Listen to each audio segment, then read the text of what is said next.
విజయక్క దా రావాలి ఇంకా అవన్నీ కుదరవు దా దా దా కాదు కాదు నీకు గుమ్మడికాయ బుజ్జి తల్లి. కొబ్బరికాయ పూన కొమ్మ అవన్నీ తేవాలా దా సార్ మీరు విద్యా గారు yes ఇప్పుడు అరవింద్ yes గారేమో I think it's time for you to come up on Arvind గారేమో stage. ట్రైన్ చేయి అంటారు మరి నువ్వేమో ఇట్లా రాకపోతే ఎట్లాగా కొట్టేసేలా ఉన్నారు. ఈ సినిమాకి మా ఇద్దరు ప్రొడ్యూసర్స్ కింద పడాలి బట్ తను ఏంటంటే లేదు ఇది నువ్వు ఫస్ట్ నుంచి చాలా ఇష్టమైన కథ మంచి కథ నువ్వు ఎంతో ప్రేమించిన కదా ఇది నీదే సింగిల్ నేమ్ ఉండాలని చెప్పి తన నేమ్ సాక్రిఫైస్ చేసింది. అందుకే ఫస్ట్ ఆఫ్ ఆల్ తను కంగ్రాచులేట్ చేయాలి అండ్ తనకి ఒక థ్యాంక్స్ చెప్పాలని చెప్పి నేను తీసుకొచ్చి కూడా తీసి తెచ్చుకున్నాను. అయిపోయింది జగన్ యూ కెన్ గో.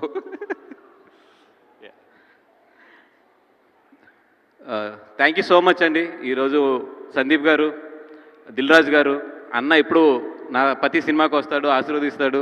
అన్న ఆశీర్వదించినంత కాలం నేను బాగుంటాను, ఆ నమ్మకం అయితే నాకు ఉంది. మంచి మనసుతో నన్ను ఆర్య దగ్గర డిస్ట్రిబ్యూటర్ని చేసావు. మంచి మనసుతో సుక్కు, అదే ఆర్య డైరెక్ట్ చేసిన సుక్కు మంచి మనసుతో నన్ను 100%లో చైతన్య గారు వీళ్ళందరూ కలిపిన అరవింద్ గారి సమక్షంలో నన్ను ప్రొడ్యూసర్ కింద మార్చారు.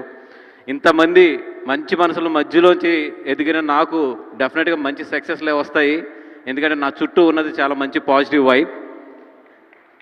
అదేవిధంగా సందీప్ గారు thank you so much sir coming today. నేను ఈరోజు నిజంగా మిమ్మల్ని రమ్మని ఎందుకు అడిగానంటే you are the one person. మీరు first cinema Arjun Reddy release అయినప్పుడు మీరు గుర్తుందో గుర్తులేదో గీతార్స్లో మన ఇద్దరం కలిసాము. ఫస్ట్ సినిమా కదండి నేను చాలా చెప్పాను మీకు థియేటర్లు అలా ఉంటాయి ఇలా ఉంటుంది ఇవన్నీ కూడా. కానీ నా కళ్ళ ఎదురుగుండానే స్టెప్ బై స్టెప్ ఒక ఐదు సంవత్సరాల్లో ఇంత అంటే ఇండియా మొత్తం ఒక గర్వించదగ్గ డైరెక్టర్గా నేను కలిసిన ఫస్ట్ మనిషి ఇంత పెద్ద డైరెక్టర్ అయ్యాడనే సంతోషం నాకు ఎప్పుడు కూడా మిమ్మల్ని చూస్తుంటే ఒక గర్వంగా ఫీల్ అవుతూ ఉంటాను.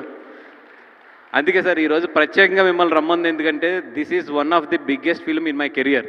అంటే నా కెరియర్లోనే ఇప్పుడు వరకు హైయెస్ట్ బడ్జెట్ పెట్టి చాలా నమ్మిన సినిమా ఇది. అందుకని మిమ్మల్ని మీలాంటి సక్సెస్ఫుల్ పీపుల్ దీనికి విష్ చేస్తే బాగుంటుందని చెప్పి రమ్మన్నాను. Thank you so much for coming sir.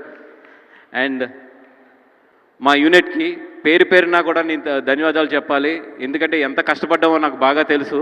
కానీ సమయాభావం వల్ల నేను ఒక్కొక్కరి పేరు చెప్పుకుంటూ వెళ్తే చాలా టైం పడుతుంది. కాబట్టి total entire unit especially Shyam Dutt గారు, మా co producers Bhanu and Riyaz and everybody, Nagendra గారు అందరూ కూడా పేర్లు చెప్పలేనందుకు ఏమనుకోవద్దు. But everybody I'm so grateful and thankful to you. ఎండనక వాననక కూడా మాతో కష్టపడి ఈ సినిమాలో పాల్పంచుకున్నారు. Thank you so much for entire unit especially మా సత్య కానీ జ్యోతి గారు కానీ అందరికీ కూడా మొత్తం thank you so much. And coming to the main crew, దేవి గారిని ఇంట్లో బుజ్జి అని పిలుస్తారు. మా బుజ్జి తల్లిలో బుజ్జి ఎక్కడ ఉన్నాడు, తల్లి ఎక్కడ ఉందో తెలియదు. ఆ తల్లి మాత్రం తొందరలో రావాలి. మరి ఇప్పుడు దేవి గారిని ఫస్ట్ ఆర్య సినిమా అప్పుడు దిల్రాజు గారి ఆఫీస్లో పైన ఉన్నప్పుడు ఫస్ట్ టైం కలిసాము. ఆ రోజు ఎంత ఎనర్జీతో ఆయన దేవి గారు ఉన్నారో ఈరోజు తండేలు సినిమా అంటే ఆఫ్టర్ 23 years ఆయన కలిస్తే అదే ఎనర్జీతో ఉంటాడు. అదే దేవి, అదే ఎనర్జీ, అదే మాటలు. దేవి మా అందరూ పెళ్ళిళ్ళు అయిపోయినాయి, పిల్లలు కూడా పుట్టారు. డెఫినెట్గా రాత కాదు, డెఫినెట్గా దేవికి కూడా తొందరలో పెళ్ళయ్యి పిల్లలు కూడా మంచి మ్యూజిక్ డైరెక్టర్లు అవ్వాలని చెప్పి కోరుకుంటున్నాను. Devi thank you so much Devi, giving us nice music. నువ్వు ఏదైతే ఈ సినిమా ఒప్పుకున్నప్పుడు ప్రామిస్ చేసావో, ఈ సినిమా ఒప్పుకున్నప్పుడు చూడు వాసు మినిమం 3 బ్లాక్ బస్టర్లు ఈ సినిమా నుంచి పడతాయి అన్నాడు. 2 పడినాయి, ఇంకొకటి ఆన్ ది వే, 3 పడినాయి, ఇంకొకటి ఆన్ ది వే. మన ఆజాదీ కూడా ఇప్పుడు రిలీజ్ అవ్వబోతుంది. డెఫినెట్గా అది కూడా మంచి ఇదవుతుంది. అండ్ నిన్నే ఆర్ఆర్ చూశాను, మొత్తం దేవి సినిమాని ఆర్ఆర్తో ఎక్కడికో తీసుకెళ్ళిపోయావు దేవి. థ్యాంక్ యూ సో మచ్ దేవి. చందు గారు ఆయన కార్తికేయ 2 తర్వాత నిజంగా అంటే కార్తికేయ 2 తర్వాత ఆయన చాలా మంచి హిందీలో కానీ ఇట్లో కానీ అన్నింటిలోని వచ్చినా కూడా లేదు సార్ నాకు నిజంగా ఒక తెలుగు సినిమా మంచి సినిమా చేయాలని ఉందని చెప్పి ఇద్దరం కూడా నాగ చైతన్య గారిని అప్రోచ్ అవ్వడం జరిగింది కథ పట్టుకుని. చైతన్య గారికి అంతకుముందు ఈ కథ కూడా ఒక 10 నిమిషాల్లో చెప్పడం జరిగింది. ఈ కథ అయితే మనం చేస్తున్నాం వాసు, దీన్ని బాగా డెవలప్ చేయండి అని చెప్పి ఆ రోజు ఆయన ఇచ్చిన ధైర్యం. అదేవిధంగా చందు గారు అంటే ఆయనతో ఫస్ట్ సినిమా వర్క్ చేస్తున్నాను, ఎట్లా ఉంటుంది అనుకున్నాం. కథ మా దగ్గర ఉంది, చాలా మంచి కథ ఉంది. బట్ అరవింద్ గారికి నాకు ఎక్కడ ఏంటంటే దీనికి స్క్రీన్ ప్లే ఇంకా బాగుండాలి, లేదా దీంట్లో ఒక ఎలిమెంట్స్ మిస్ అవుతున్నాయి, ఈ ఎలిమెంట్స్ ఎలాగైనా పట్టుకోవాలి అన్నప్పుడు ఆయన ఒక మాట చెప్పారు, సార్ ఈ కథ ఎక్కడి నుంచి వచ్చింది, డి మచిలేశ్వరం కదా, పదండి డి మచిలేశ్వరం వెళ్దాం అన్నారు. వెళ్దామని నిజంగా డి మచిలేశ్వరం వెళ్ళాము. వెళ్ళినప్పుడు అక్కడ ఒక లేడీని కలిసాం, one of the main lady, ఆ అమ్మాయి పేరు మర్చిపోయాను నేను. చందు గారు ఎంత షార్ప్ అంటే ఎంత బాగా పట్టుకున్నారంటే, ఆ అమ్మాయిని అడిగారు మామూలుగా జనరల్గా, వాళ్ళిద్దరిది love marriage, one of the character మా సినిమాలో, మీ ఆయనకి నువ్వు ఎప్పుడు ప్రపోజ్ చేసావు అంటే, ఏమంటే మా ఆయన నచ్చిన వెంటనే నేను వెళ్ళి మా అమ్మకి చెప్పాను, మా అమ్మ నేను కలిపి మా ఆయనకి లవ్ లెటర్ ఇస్తానికి వెళ్ళాము అనగానే చందు గారు పట్టును క్యాచ్ చేసి, ఇంతకన్నా ఏం క్యారెక్టర్ ఉంది సార్, మనకి హీరోయిన్ క్యారెక్టర్ దొరికేసింది పదండి అన్నాడు. అక్కడి నుంచి సినిమా మొత్తం కూడా చాలా మారుతూ వచ్చింది. కార్తీక్ ఏదైతే ఒక మంచి కథ రాశాడో దానికి ఆయన చేసిన స్క్రీన్ ప్లే కానీ, దానికి ఆయన చేసిన చేంజెస్ కానీ, ఈరోజు మొత్తము సత్య అండ్ రాజు మధ్య జరిగే కథ అంతా కూడా నిజంగా చాలా బాగా మిమ్మల్ని అందరినీ ఆకట్టుకుంటుంది. అండ్ చాలా మాట్లాడుకోవాలనుకుంటాం కానీ టైం దగ్గరికి వచ్చే కొద్ది ప్రెజర్ పెరుగుతూ ఉంటుంది మా మీద కూడా, స్పీచెస్ అన్నీ కూడా ఫాస్ట్గా మాట్లాడి క్లోజ్ చేయాలి. చైతన్య గారు, thank you so much sir for giving again this opportunity. నా ఫస్ట్ సినిమా మీతోనే స్టార్ట్ చేశాను ప్రొడ్యూసర్గా, మళ్ళీ highest cinema, biggest budget cinema కూడా మళ్ళీ మీతోనే వెళ్తుంది. డెఫినెట్గా ఈ కాంబినేషన్ అరవింద్ గారిది, మీది, నాది, అందరిది కూడా సూపర్ హిట్ అవ్వాలని చెప్పి మళ్ళీ కోరుకుంటున్నాం.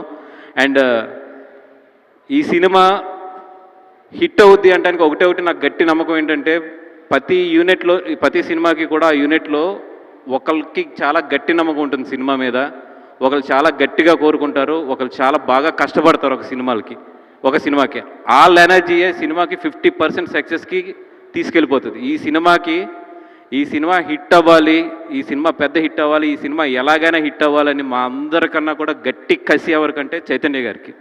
డెఫినెట్గా ఈ సినిమా చైతన్య గారి కెరియర్లోనే బిగ్గెస్ట్ సినిమా అవుతుంది. ఎందుకంటే ఆయనలో ఆ కసి చూసా, మీ అందరూ ఎలా ఉన్నా కూడా ఈ సినిమా ఆయన ఎనర్జీ పట్టుకెళ్తుంది ఈ సినిమాని. డెఫినెట్గా బయటకు వచ్చినప్పుడు మాత్రం చైతన్య గారు మీకు అందరికీ కూడా సర్ప్రైజ్ ఇచ్చి ఈ సినిమా నుంచి బయటకు పంపిస్తారు. ఎందుకంటే ప్రతి నటుడి కెరియర్లోని ఒక్కొక్క సినిమా ఉంటుంది. నాకు తెలిసిన కొన్ని సినిమాలు అయితే, ఇప్పుడు సపోజ్ నాకు బాగా తెలిసిన బన్నీ గారిది అయితే నాకు తెలిసి జూలై దగ్గర నుంచి ఆయన నటన అనేది వేరే లెవెల్కి వెళ్ళిపోయింది. ఆర్యతో స్టార్ట్ అయ్యి జూలై దగ్గర నుంచి ఒక టర్న్ తీసుకుంది. అదేవిధంగా చైతన్య గారికి నటనలో టర్నింగ్ ఏదన్నా ఉందంటే 100% తండేల దగ్గర నుంచి ఒక టర్న్ తీసుకుంటుంది ఆయనకి. ఎందుకంటే నేను సినిమా చూసాను, ఆయన ఈ సినిమాలో చూశాను కాబట్టి చెప్తున్నా, sir you crossed your boundary in this cinema. And డెఫినెట్గా బయటకు వచ్చినప్పటికి మాత్రం మీరు మాట్లాడుకుంటారు, మీ గురించి అయితే మాత్రం మాట్లాడుకుంటారు. సాయిబాబు గారు, మీ గురించి ఏమని చెప్పాలి అంటే, మనకి కార్ డ్రైవింగ్ ఎంత ఈజీగా చేస్తామో, ఎదిగిన తర్వాత బాగా ఎక్స్పీరియన్స్ వచ్చిన తర్వాత ఆవిడ నటన అలా చేసేస్తుంది అంతే. మనం ఇంట్లో బాగా నచ్చిన కూర కలుపుకుని ఎంత ఇష్టంగా తింటామో, ఆవిడ డ్యాన్స్ అంత ఇష్టంగా, అంత సింపుల్గా చేస్తుంది ఆవిడ. అంటే మిమ్మల్ని చూసినప్పుడు, బయట చూసినప్పుడు చాలా నార్మల్గా ఉంటారు, చాలా సింపుల్గా ఉంటారు. మరి కెమెరా ఎందుకు వెళ్ళినప్పటికీ ఏం పవర్ వస్తుందో తెలియదు. కానీ మీ కళ్ళు అండి బాబు, ఏం కళ్ళు అవి, అసలు క్లోజ్ పెడితే అక్కడి నుంచి మేము కళ్ళు తిప్పుకోలేము అసలు. మరి అది మీకు దేవుడు ఏ జన్మలో మీరు చేసిన పుణ్యం ఏంటో కానీ, the way you mesmerise the screen, marvellous అండి. అంటే మీలాంటి వాళ్ళతో నిజంగా మేము అందరం కూడా సినిమా చేయడం అనేది, మేమందరం కూడా చాలా హ్యాపీగా ఫీల్ అవుతాం, చాలా కాన్ఫిడెంట్గా ఫీల్ అవుతాం, చాలా ప్రౌడ్గా ఫీల్ అవుతాం. థ్యాంక్ యూ సాయి గారు. అండ్ మీ దగ్గర నుంచి నేర్చుకుంది కూడా, ఒక స్క్రిప్ట్ చెప్తున్నప్పుడు మీరు అడిగిన క్వశ్చన్స్ ఉంటాయి చూసారు, అవన్నీ కూడా మా సబ్కాన్షియస్లో ప్లే అయ్యే డౌట్స్, అవన్నీ కూడా అట్లని తీసుకొచ్చి ఎదురు పెడతారు చూసారా. థ్యాంక్ యూ సో మచ్ అండి. అరవింద్ గారు, యాజ్ డీస్గా మీ యూనివర్సిటీ అర్థమైంది నాకు, ల్యాగ్ కట్ చేయని అర్థం అవుతుంది, కానీ కొన్ని తప్పవు, మాకు ఆడియన్స్ లాగే కండి అక్కడ కూర్చుని. Thank you so much sir, ఇంతమందికి లైఫ్ ఇచ్చారు, ఇంతమంది కుర్రోళ్ళు మీ వెనకాల మీ లీడర్షిప్లో వెళ్తున్నాం. Thank you so much. ఈ కంగారులో ఎవరి గురించి అన్నా మాట్లాడుతూ మర్చిపోయి అంటే మాత్రం క్షమించండి. అవతల నుంచి ఆల్రెడీ అరవింద్ గారు నాకు ల్యాగ్ అని సిగ్నల్స్ ఇస్తున్నారు. థ్యాంక్ యూ సో మచ్ అండి. Thank you so much Bunny Vas గారు.